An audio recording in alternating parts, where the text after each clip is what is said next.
tempat atau pesantren yang kiainya melakukan tapiat cabul ini kan dekat dengan pesantren jenengan. 20 tahun loh Pak Fahrur. Masa telinga Anda tidak berfungsi toh? Langkah kami itu muncul sebagai akibat dari perilaku oknum kiai yang sudah 20 tahun berkamuflase di balik jubah agama yang sulit diungkap ke publik. Assalamualaikum warahmatullahi wabarakatuh. Mulai kemarin banyak kawan-kawan yang mengirim saya artikel, tulisannya Pak Fahrur, Ketua PBNU bidang keagamaan sekaligus Ketua MUI. Yang dalam artikel itu judulnya main hakim sendiri, bukan syariat dan bukan hukum. Saya pahamlah maksud dan tujuannya. Ini kan sebenarnya untuk mereaksi kegiatan kami, organisasi kami yang dipimpin oleh Dengus Tuba, organisasi Yakuza Meneges, yang beberapa waktu lalu membuka tabir yang selama ini tersembunyi berkaitan dengan perilaku penyimpang oknum kiai di salah satu pesantren di Kabupaten Malang.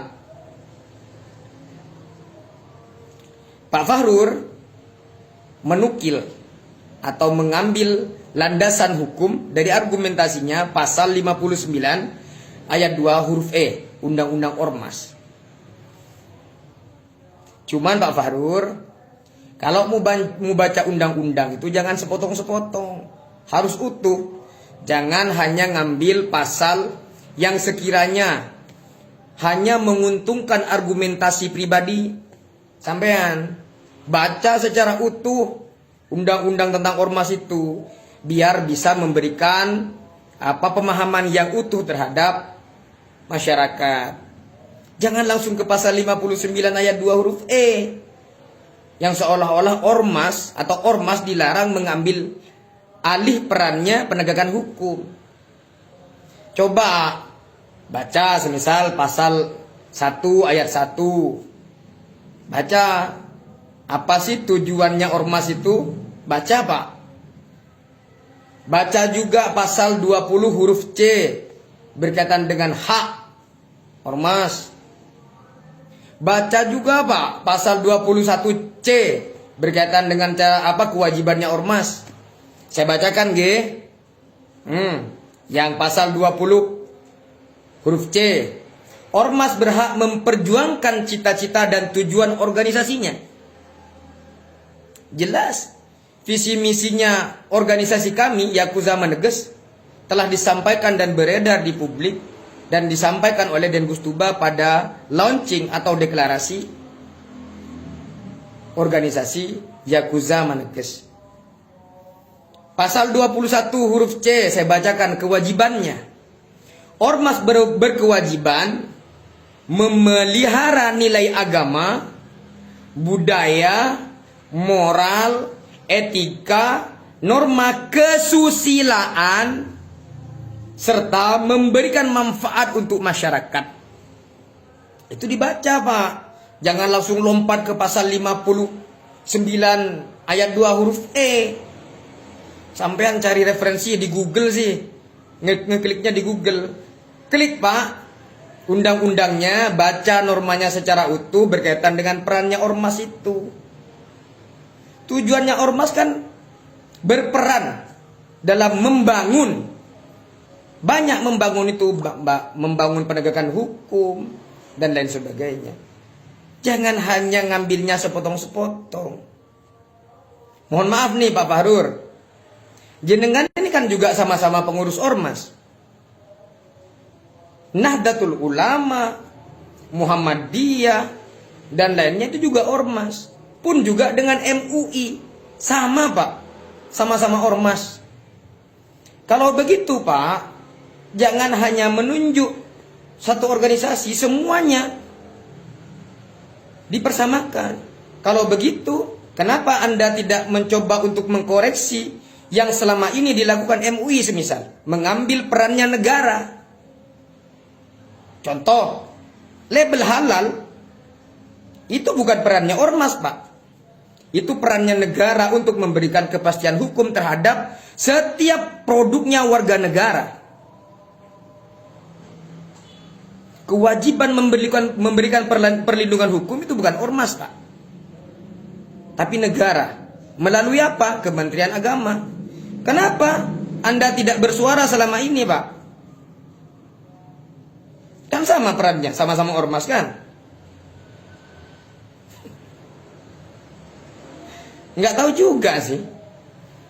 Saya juga ingin mempertanyakan Pak Fahrur, kenapa Anda juga hanya mempersoalkan pasal 59 ayat 2 huruf E. Anda ini kan pengurus ormas yang membidangi keagamaan. Di PBNU Anda ini kan sebagai ketua bidang keagamaan. Anda juga pengurus MUI yang notabene-nya itu kan erat kaitannya dengan persoalan agama. Kenapa sama sekali Anda tidak memberikan pesan terhadap publik bahwa perilaku menyimpang atau oknum kiai yang mempunyai perilaku menyimpang itu tidak dapat dibenarkan. Dan bukan hanya persoalan bukan syariat, Pak. Melanggar syariat, hukumnya haram. Kenapa Anda nggak berbicara itu? Kenapa Anda hanya berbicara pasal 59 ayat 2 huruf E? Pak, kenapa Anda tidak mencoba untuk memperluas hasanah pengetahuan sampean dengan mencoba untuk membaca norma lain, semisal dalam perspektif korban, semisal ada undang-undang tentang perlindungan anak dan perempuan, ada undang-undang TPKS semisal, Pak, ada undang-undang pornografi. Mestinya Anda perluas hasanah pengetahuannya, kaji dalam perspektif korban, sehingga apa? Perannya Anda sebagai organisasi, khususnya Anda sebagai ketua bidang keagamaan itu bisa nyampe, relate ke masyarakat. Kalau Anda hanya mau berargumentasi pasal 59 ayat 2 huruf E, kan seolah-olah, mohon maaf nih ya, mohon maaf, Anda ini kan hanya ingin memuaskan cara pikir Anda. Saya tahulah apa kepentingannya. Karena mohon maaf, Pak, video yang beredar, screenshot yang beredar, pencopotan segel yang kami lakukan itu atas perintah oknum ketua PBNU. Di screenshotnya ada jelas atas perintah Pak Fahrur sebagai ketua PBNU. Apa coba kepentingannya? Mestinya Anda ini bijaksana sebagai tokoh yang ditokohkan di bidang keagamaan, harus objektif menilai persoalan. Pak Fahrur, penyegelan yang kami lakukan itu kan sebagai akibat dari adanya perbuatan pelanggaran norma hukum yang dilakukan oleh oknum kiai. Salah mungkin kami ini kalau seandainya tidak ada persoalan itu. Dan perlu Anda ketahui, Pak Fahrur,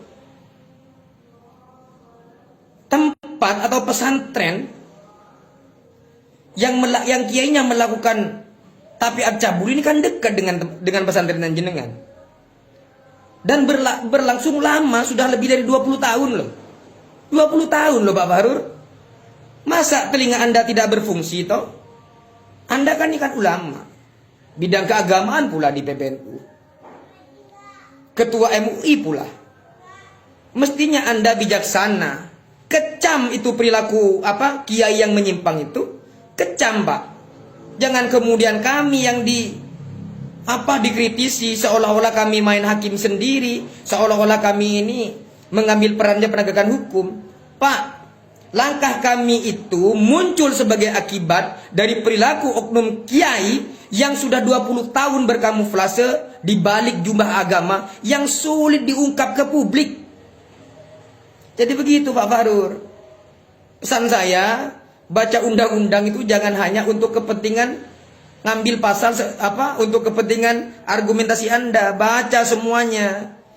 Baca pasal 1 ayat 1.